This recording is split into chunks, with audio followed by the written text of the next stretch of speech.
spread your shoulder blades. You can even kind of lift your arms up and rock the hand side to side to open up the back of the middle upper back there. Feels good to just rock it a little.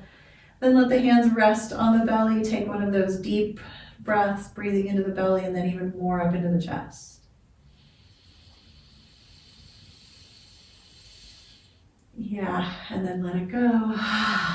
Beautiful. We'll wiggle our fingers and toes and we'll reach for our strap. And we'll move into our hand to toe pose for the 12 poses. Wrapping the strap around the ball of the foot, a little bend in the knee. The foot is above the hip or slightly forward of the hip. Instead of trying to get it closer to your head, this is about the bones getting squeezed by the muscles. So the other leg, of course, does what it wants, bent or straight. Start to push the foot into the strap and pull the strap down with your weight of your arms, your hands, and breathe. 30 seconds here.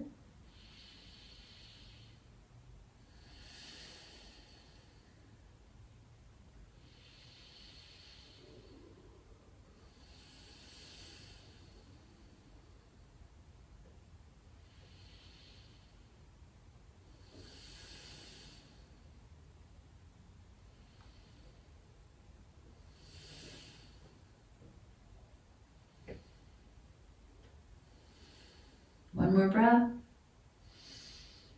And then we'll just pick the other foot up and slide it into the strap. Switch out the legs. So now the first leg that was working is on the floor and it's resting. So we'll breathe here. Pressing, pulling, breathing.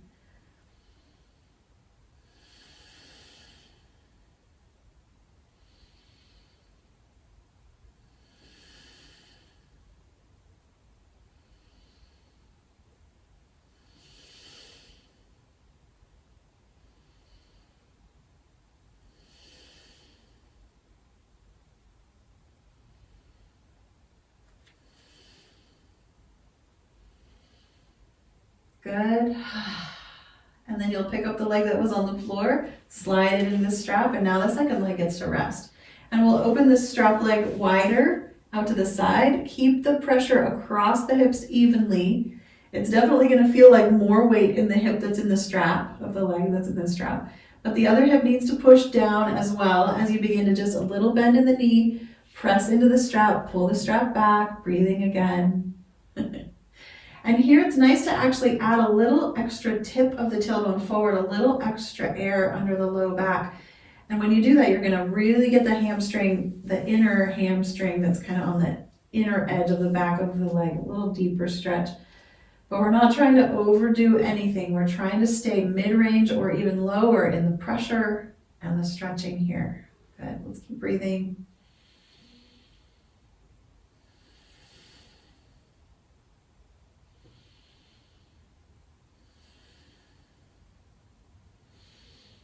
And we bring the leg upward, pick the foot up off the floor, slide it into the strap and switch the legs out.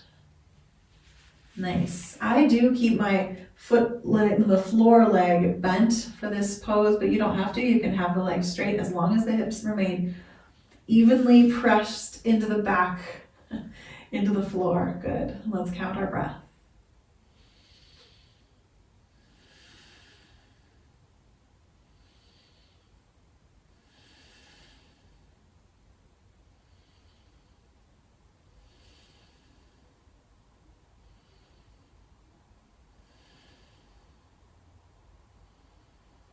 One more breath. Beautiful. And we take the strap away and let the foot come down and rest. We need to let that last foot take its time to rest. We can rock side to side. Nice. I want to do a moving bridge pose here. If you're interested, you could also hold the bridge pose, whatever you like. So I'm just positioning feet and knees where I like them in line with those sit bones. I'm going to lift and lower 10 times here. And just breathing wherever you breathe, keeping the breath flowing. Good. Just keep going.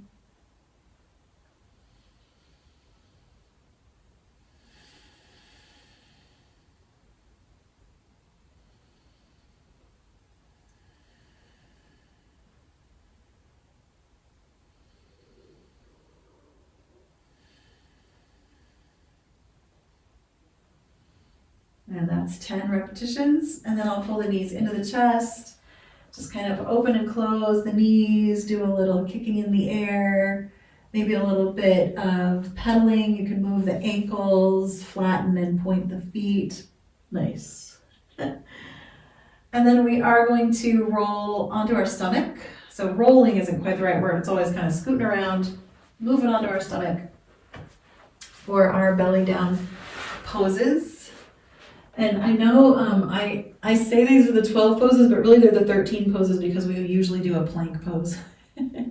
So once you get on your stomach, begin with just soft head, neck, shoulders, everything resting. Lengthen the legs so you kind of pick up your heel, kind of walk your leg a little longer so they get longer and longer on the mat. Then you can lay the tops of the feet back down on the floor. Let everything go soft and just take a couple of deep belly breaths again.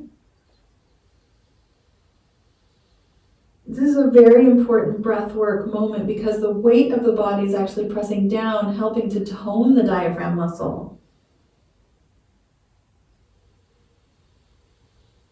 And then we'll begin our flying pose by just pressing the pubic bone and hip bones toward the ground and lifting the toes and the kneecaps slightly off the floor. You can even squeeze your glutes and squeeze your kneecaps and point the length of your toes and really feel the engagement in the legs here. Now, if it pinches your low back, you can play with letting the glutes go or lowering the knees or feet lower. We're not going to get very much higher in the head and shoulders. I'm going to slide my arms out wide, just head slightly off the mat. I'm not trying to get higher, I'm trying to get longer. And just keep breathing.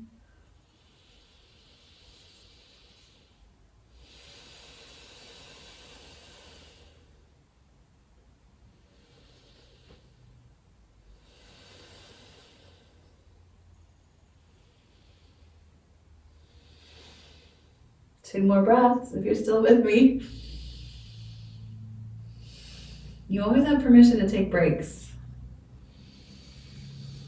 Beautiful. Now I'm going to let my arms come down beside me, knuckles down, palms up, and I'll turn my cheek in one direction and let everything go soft. The shoulders, with the arms down beside us, the shoulders go really slack and forward. They feel good like that. After a breath, with your head turned in one direction, you could turn it in the other.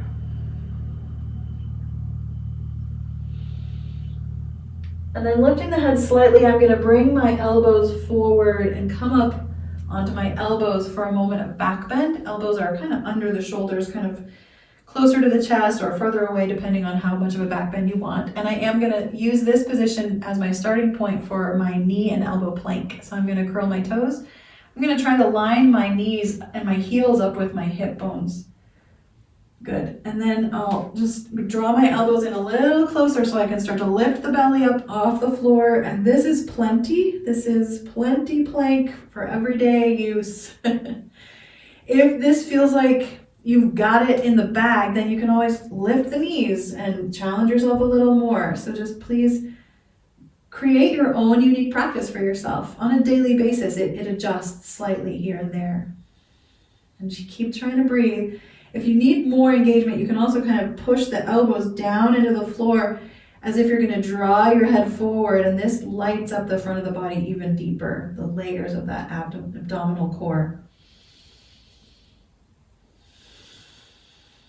Just a couple more breaths. And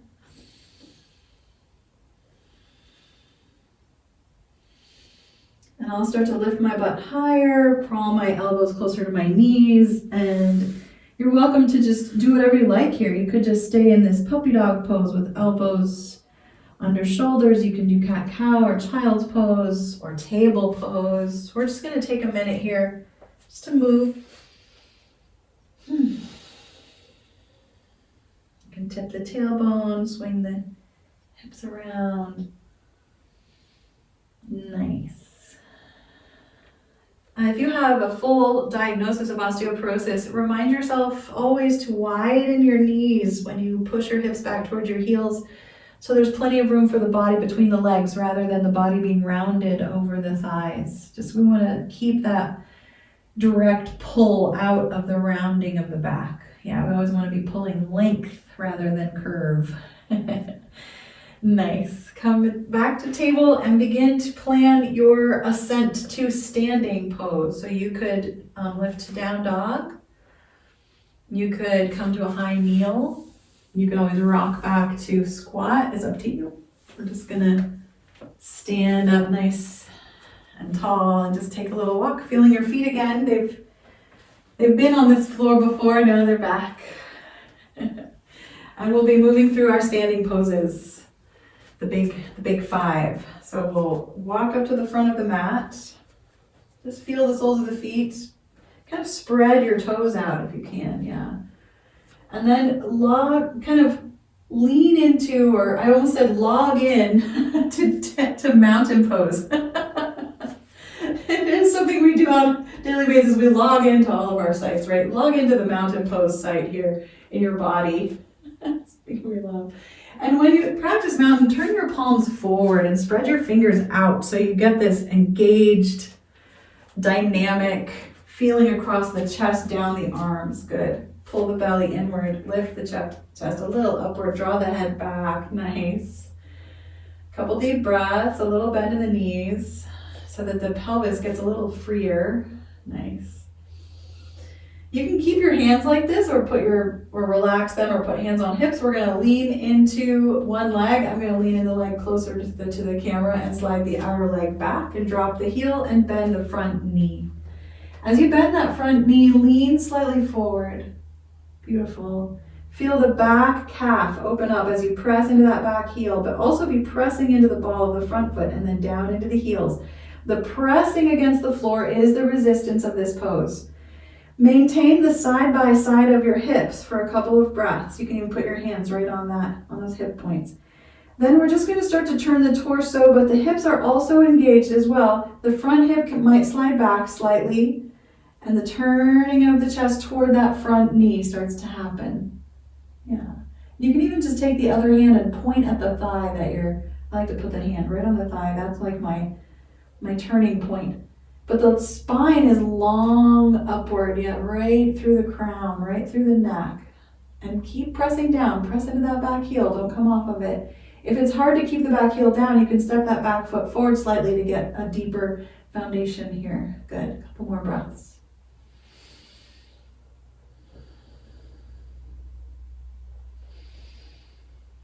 And return forward, hips are side by side, and you can slowly step to the top of the mat.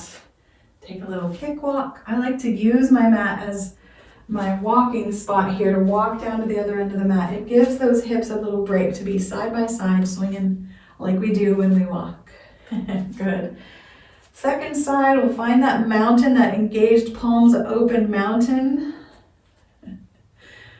Find the breath, it's deep inside. Good, a little bend in the knees. Leaning into the new foot, I'm going to slide the outer leg, the new leg back, drop the heel down, lean forward. That's that beautiful calf stretch. As you lean forward, make sure you don't drip your head or round the neck forward, but keep that beautiful upright posture engaged. That mountain feeling is still back there in your back and shoulders and neck and head. Good. Keep the heels pressing down, toes and balls of feet pressing down. That's your resistance. And then you'll just begin to slowly take that front hip and just barely, it's like a couple centimeters, draw it back as you begin to turn the chest toward that front knee. And you can put your finger pointing, that's the one. Lean long, lean lengthening into the neck, through the spine. And just breathing, keep pushing down and reaching out.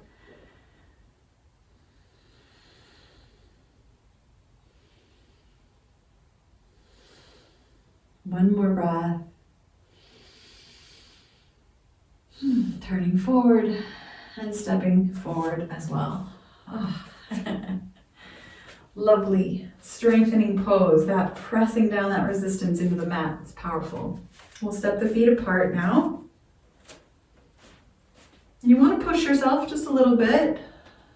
And before we move into the pose, let's just rock our ankles a little bit, get our roll to the inner edges of the feet, and then roll to the outer edges. If it feels like there's stiffness there, pull your feet a little closer together so you're not over stressing. There we go. That's a nice way to kind of test that too. Good. You can rock forward onto the balls of the feet and then back onto the heels. Nice. And now we're steady, we're grounded. We'll just begin to turn one foot out. This is working toward warrior two. You might scoot the foot a little wider if you want it now and bend the knee. The knee stays over the ankle. You can check, make sure you can still see the first two toes. Then you'll take the arm that's corresponding to your back leg, and you can even sweep it forward and up and back and take this big arm movement into the warrior two opening of the chest, and the other arm can reach out as well. And the low back loves to arch here. It loves to do a little back bend. So instead, pull the belly in, and you never have to tell your tailbone to tuck. It just lowers slowly as the belly draws inward and upward. The low back opens. Beautiful. Just a few more breaths. You can kind of choose your hand and arm position. Keep pushing down that pressure. One more. Let the arms come down first, turn the head, straighten the knee and turn the toes. You could choose to step together or just kind of wiggle and sway here.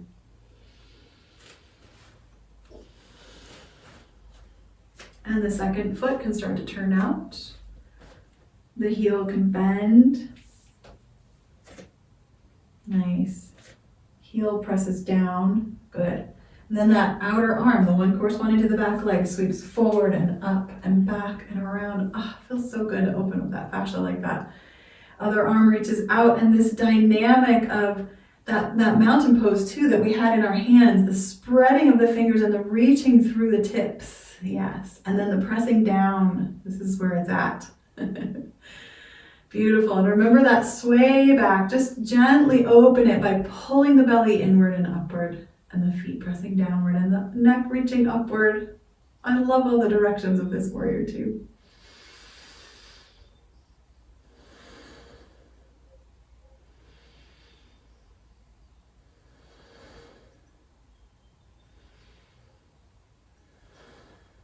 One more breath.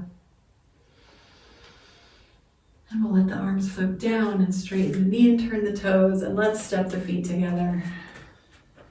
And just take a moment. You might do a little kick, a little swing.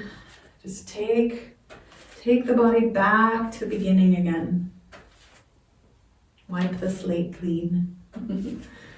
Okay, next pose is going to be our extended angle. If you know you like to have blocks or a chair or a wall next to you, that's fine. I'm going to make a little table with my blocks like this. And I'm going to step wide, and I'm going to put this little table right down in front of the side of the ankle of that foot. I had to turn the foot out.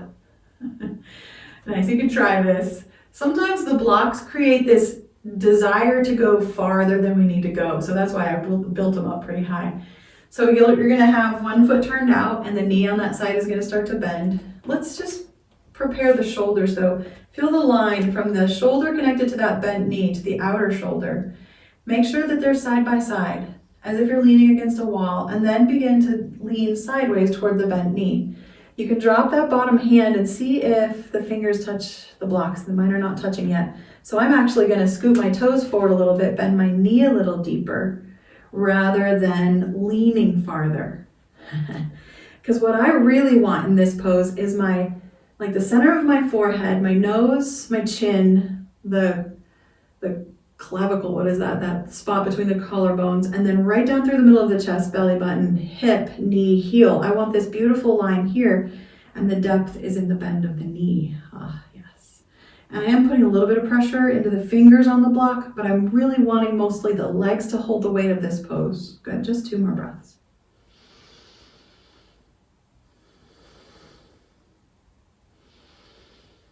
Rising upward. That's a lot of work. And turning the feet forward. I'm going to lean forward here, a little bend in the knees, nice flat back, and I'm going to move my little block table over in the middle of this pose. Good. Take a moment in your forward fold if you like. Go a little deeper, stay a little higher, whatever works for you. And when you do decide to rise up, lift your gaze, lift the back of your head to lead the way. So there's no rounding as you rise. Beautiful. And you'll turn that second foot out and kind of position yourself with your blocks, bending the knee, but then coming back to these shoulders. Keep them side by side. Don't let the heart turn toward that bent knee. Keep it open wide. Good. And then you'll just start to take the spinal length and lean it sideways into that line of energy with the back leg. Then if the blocks are there, see, I still can't touch them on this side, so I have to scoot my foot forward so I get a deeper bend in the knee, then the blocks are there. This is just a slight adjustment in the pose. And if it doesn't work, if the blocks make you go into a position that's not safe or doesn't feel happy for you, use your hand on your thigh or your forearm there if that's better. Good, a couple more breaths. We didn't use the outer arm on the other side, but we can on this side. Perfect.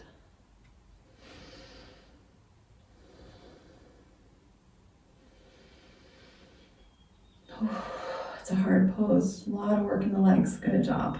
Come on up. Straighten the legs. Turn the toes forward. If you want to do a forward fold to move those blocks again, feel free. And then we'll bring the feet together. Take your time if you prefer to do another deep forward fold with those blocks. Yes. Now some people might decide to use the blocks for triangle pose. I'm not going to do that. So I'm going to just take another minute. I really want to stretch my feet. I can really feel my feet. I was hiking in the wrong pair of shoes on Sunday and I can still feel the plantar tightened up from that. My heels are tender. So we're going to step the feet apart for the final wide angle pose. Find the breath. Turn the first foot out. And you don't have to bend the knee. Some people will just line the shoulders up side by side, right over each hip, and just lean sideways, reaching through that bottom arm, trying to get farther over. This bottom hip notches in beautifully into the hip. And that's the way they drop into their triangle pose. Others will bend the knee, get in there, then straighten the knee, and you'll feel, I love that. That just opens up that inner thigh in a way that the other way does not. So the bottom hand can just be free floating. You can lean it gently on the shin or up into the hip crease, but never on the knee. Make sure that knee can bend. Keep pulling the belly inward to keep lengthening that lumbar curve. We don't want to make it a back bend here. It's a long spine. Good, just maybe one more breath. If you think that's not quite long enough, feel free to stay a little longer. I lost track of the count on that first side. And then we'll turn to the second side. Yeah.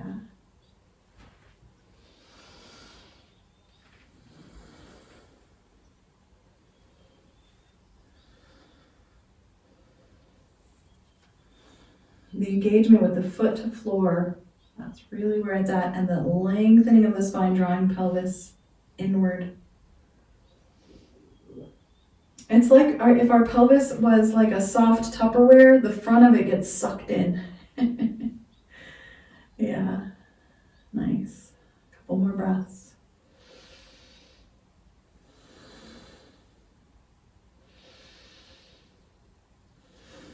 Rising upward, turning those toes forward, and stepping together. Wonderful and beautiful, the depth of strength in our bodies. It's a wonder to behold, right? We can move into our tree pose. I'm just going to put my blocks away. You know you can always use blocks for the tree pose if you like them. I just like to hold on to my wall. And I always have my fingertips touching the wall for a moment, and I try to let them go and touch a couple of times. I also like to stand right off the edge of the mat. Sometimes that's just more doable. The mat can sometimes cause too much cushion. And then I'll lean into the standing leg and bend the other knee forward and then open it. And then maybe the toes just come off the floor right at the ankle, which is enough. As long as that bent knee leg doesn't touch the floor, you have full weight bearing of the full body weight into the standing leg. Good. Bend the standing knee and pull the hips toward each other, and then that belly upward. Beautiful. Oh, that'll add a little wobble. The wall is right there. The wall is there, so what's happening, instead of fear, we have space to learn the balance. That's all our body is doing. Every time we balance, it's learning balance. Good. Keep breathing. Enjoying and fine-tuning.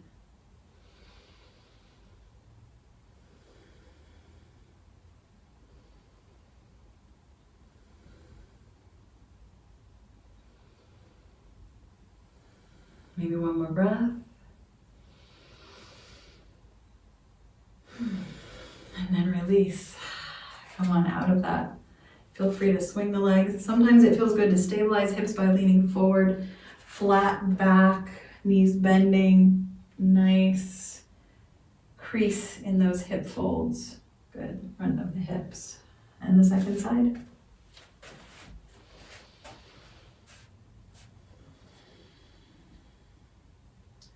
It's just an interesting piece to add that knee forward, then opening the knee, using those external rotator, those openers to engage the leg. Good. Standing knee slightly bent. And then feel your breath. Because we're drawing the belly inward, upward to support that lumbar curve, a lot of the breath is going to be higher in the chest, and that's okay. Just breathe deeply there. Don't let it stay shallow. Let it be broad and deep. Into those upper lungs and ribs.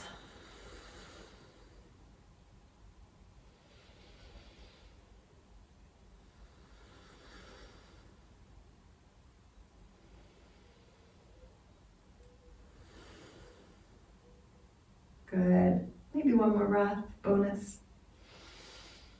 And let it go. Just take your time, little kick side to side. We're going to start thinking about coming to a seated position. So you might step down to your mat the way you like.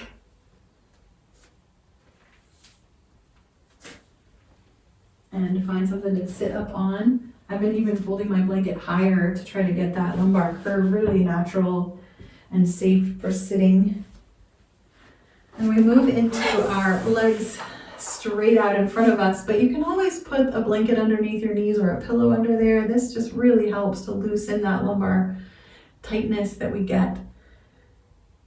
So we'll take a few breaths seated upright. So good. The posture, so important here. Something to remember that I'm also getting from this book, How to Live Pain-Free by Lee Albert, is how we sit. The two main places are the car and the desk. So we want to sit with elbows close into the body, shoulders drawn back, and the head, of course, drawn back too, just slightly. It's not like you're going backward, but you're inline head weight over the chest weight. Good.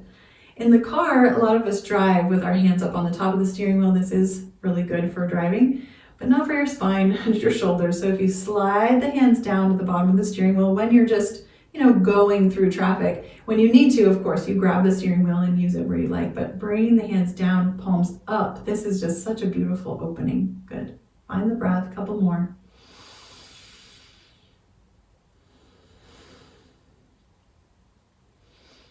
And we'll move into our twist. So I'm just going to slide one leg, bending it, slide the heel inward, step the foot onto the floor. You might lean back a little or open the knee a little to give your body space so that it's not rounding over this thigh. Good. And then just turning the spine toward that knee. You can let that hip slide back a little bit. You can let the long legs push forward a little bit. You can hold the knee up if you like, or let it be kind of loose. The whole point in osteoporosis of twisting is the tension that's created around the bones. So feel that round the bones. Turn, yeah. We're never trying to get or push ourselves deeper into a twist. The twist itself is enough. Whatever depth feels right for you. And I have been practicing with no hands, just really trying to use the core and the erector muscles up through the spinal column to do the turning, because those are the muscles I really want to strengthen. Good. Good. We'll slide the leg forward as we turn our body forward. Good. And then slide the other knee, slide the heel in. You can move it around. You don't want to do a locked in twist. You want to be able to kind of get some fluidity in there as you're turning. Nice. And we'll just count the breath.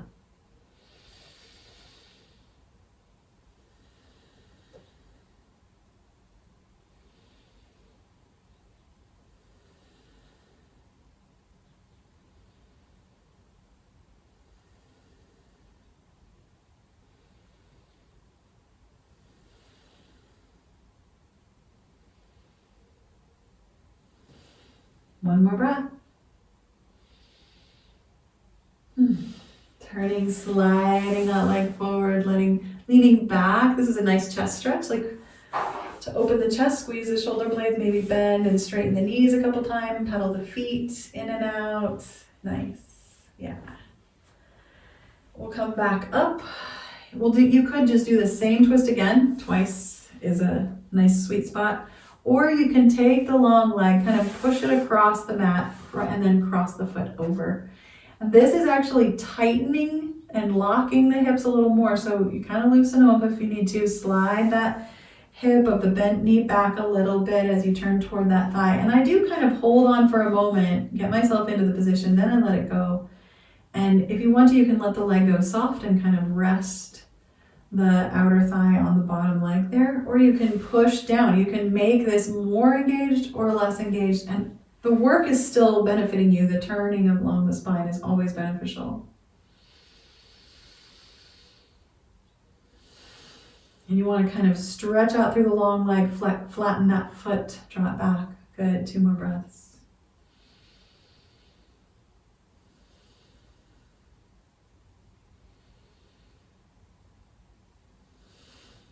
As you turn forward, this is a little bonus, you can pick up that foot that's crossed over and put it back a little bit and let that knee start to come forward. If it doesn't want to come all the way down, that's fine. You can just stretch. We're just turning that rotation on the hip. Good.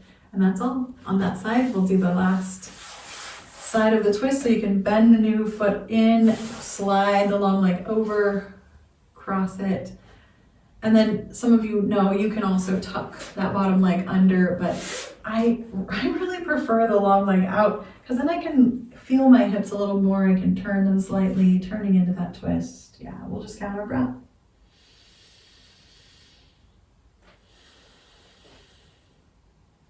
Flatten up that long leg foot.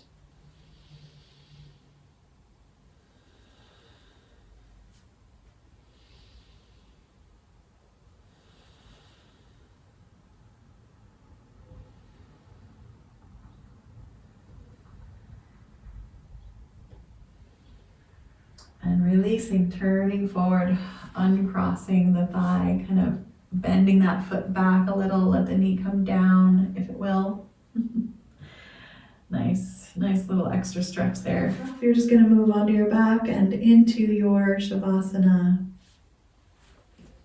So loving kindness meditation, I decided years ago I wanted it to go with my yoga for osteoporosis practice because we only have so much control over our bones and our muscle strength and our bodies. I find that I have a little more control over my heart. It's not like I can control it, but I can choose it more intentionally. And I do want my heart strong to love deeply, to love unconditionally in some ways, even though of course the boundaries. So in the tradition of the metta or loving kindness meditation, we begin by feeling that love in our own hearts for our own self. Sometimes it helps to picture ourselves as a child or a friend. We can say to ourselves, to our own hearts,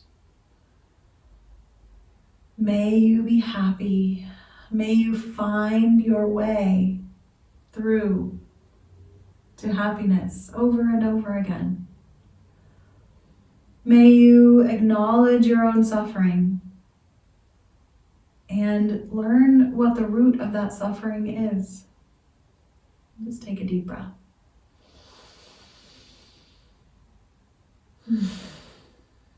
We turn our hearts to those we love and we say to them, may you be happy. And may you find your way to happiness over and over again. May you understand and acknowledge your own suffering and learn the root of that suffering. We take a deep breath and we turn our hearts to those with whom we struggle. And we say to them, first of all, I acknowledge that this struggle is with myself. It's mine. And then we say, may you be happy. May you find your way to happiness over and over again. May you acknowledge your own suffering and find the root of that suffering. And then we turn our hearts to the whole wide world, including ourselves again, and we say, may we all be happy. May we find our way to happiness over and over again. May we learn about our own suffering. May we acknowledge it and find the root.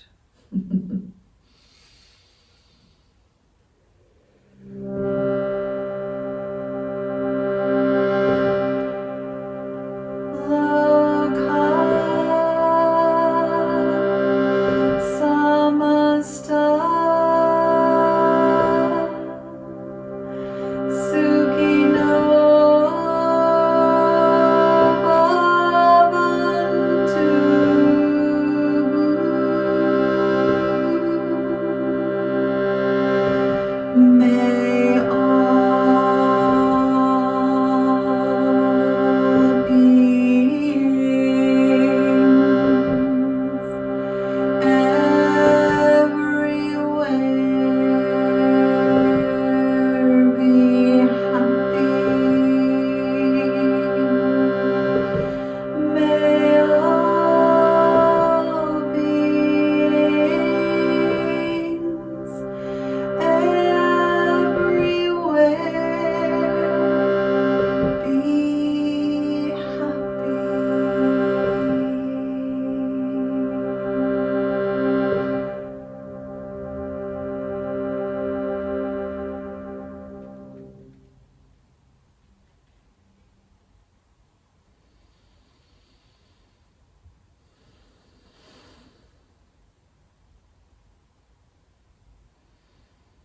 Take a moment in the quiet with yourself.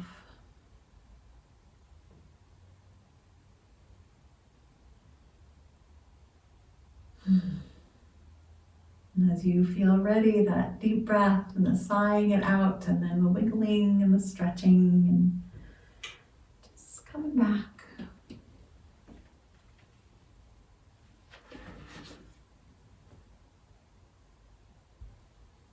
Thank you, and namaste.